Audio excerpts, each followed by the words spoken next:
I am at Takeoff Point in Parker, Arizona, and I haven't made a video in a while, so I wanted to at least get started on one and kind of fill you in on what I've been doing lately. Of course, you know, I drove across the U.S. I drove from North Carolina to Arizona, and I normally take my time. You know, normally go like, you know, drive like 3-4 hours a day, and then like it takes me like 8 days or something like that. But this time I went by pretty fast because really a lot of it was because of the weather. So in some towns I would get to, like in I remember in New Mexico, it got down to like 25 degrees at night, and in Flagstaff, Arizona, it got down to 18 or 11 degrees at night. So, you know, traveling across, it was just too cold. And it's really hard to stay warm when you're in a trailer. I mean, there's no insulation. So anyway, that's why I, you know, drove across faster. So I got here to Arizona, and I only stopped at one place. I stopped at this one place in Amarillo, Texas. It's called Cadillac Ranch. And it's a place where I guess some artists have placed all these Cadillacs in the ground, and people make some kind of pilgrimage to it, and they spray paint different artistic things onto the Cadillacs. And there are literally hundreds of paint cans on the ground. Some have paint, some do not. And what you can do is you can just go and you can just pick up a paint can and just start spraying. So you see a lot of instances where, you know, you had families there and they had kids with them, and they would, you know, spray paint something, you know, for the kids, or you might have a young couple there spraying "I love you" or whatever. It was interesting to see the people behavior, you know, or do some people watching, but also to see the Cadillacs in the current form they were in.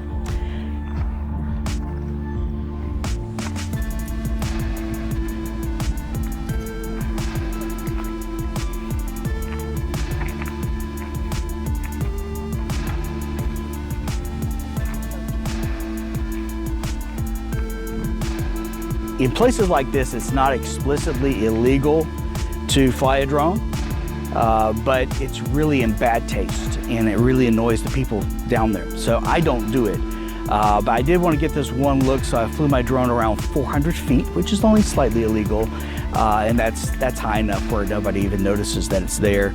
So I got the view from above. It actually looked pretty neat from above. I wasn't expecting that. I was expecting it to look more drab, but to be able to see all those people down there moving around amongst that, it was pretty cool.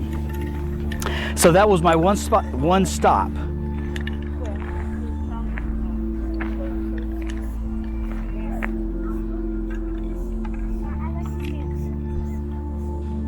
So I got here to Arizona, and I arrived at Lake Havasu City, and I had been here since I guess this past March, like you know, a couple of months shy of a year ago, and I knew I had this one spot that I like to camp, where I like to camp, and there was somebody in that spot, right?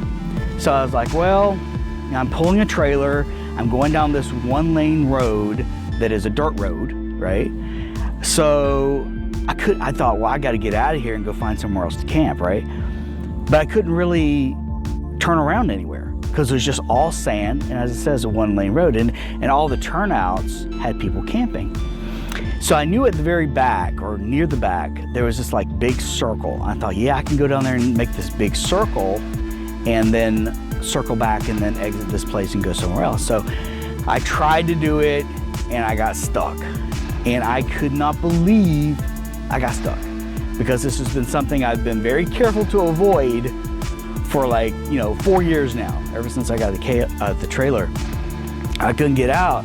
So, you know, I tried all kinds of things. I won't bore you with the details of that, but I did manage to get the trailer disconnected from the truck, and I got the truck free, you know, so I could like go get groceries or do whatever. And it was like it took like a miracle to get that out, because it was just like, you know, dirt flying everywhere. So I posted a video on Facebook, and you know, I know a number of people around here And to my surprise, no one offered to help. I'm not upset over it, I'm just surprised by it. I just thought maybe somebody would have come down here and at least tried, but anyway, everything's good. So I messaged a friend of a relatively new friend of mine named Dave on Facebook. I think he's only been on my Facebook for like a month or two, and we had never met in person. So I messaged him, you know, he knew about my trip, and I just said, you know, I made it here, but I got stuck. I didn't come out and explicitly say, can you come help me? But I just said, you know, I got stuck. And that's the way I like to do it. I don't like to put people in a position to where they have to tell me no. You know, I don't like to make it awkward. So he offered to come down. You know, as I said, he's 2.5 hours north of me in Las Vegas. We'd never met before, but he offered to come down and get me unstuck. So I was overjoyed. So he came down. He brought his friend Dennis with him, who lives in the Las Vegas area, and we hooked up the trailer, and he just pulled it right out. Now he has a 4-wheel drive truck, and he has good tires.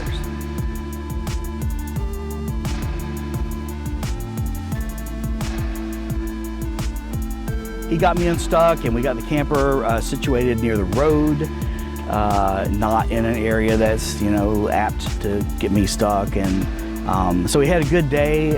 We hung out and looked at some other camping areas. He's thinking about coming down here to camp, and he brought his 3 dogs with him. Well, of course I love dogs, you know that.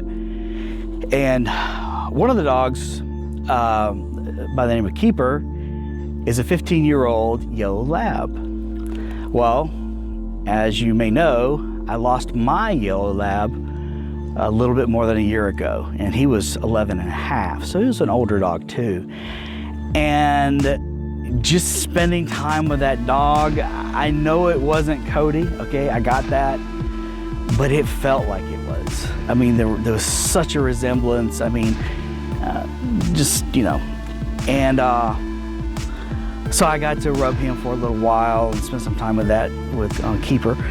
And in fact, I think I'm going to name my next dog Keeper, by the way, because I like that name. So after they left, the whole rest of the day, I just had this feeling that I had seen my dog again. If I keep talking about it, it's going to make me cry. But, you know, because over the last year, I would have given anything to see my dog again.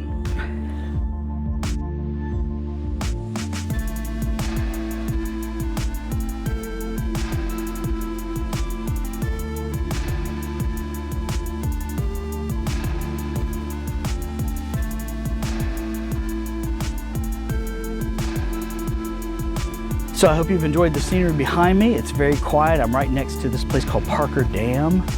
I showed it to you in a previous video. I won't show it to you again, but it's the dam that was built, you know, decades ago that actually made Lake Havasu, you know, from the Colorado River. So it is significant. If you drive across that dam, you're in California.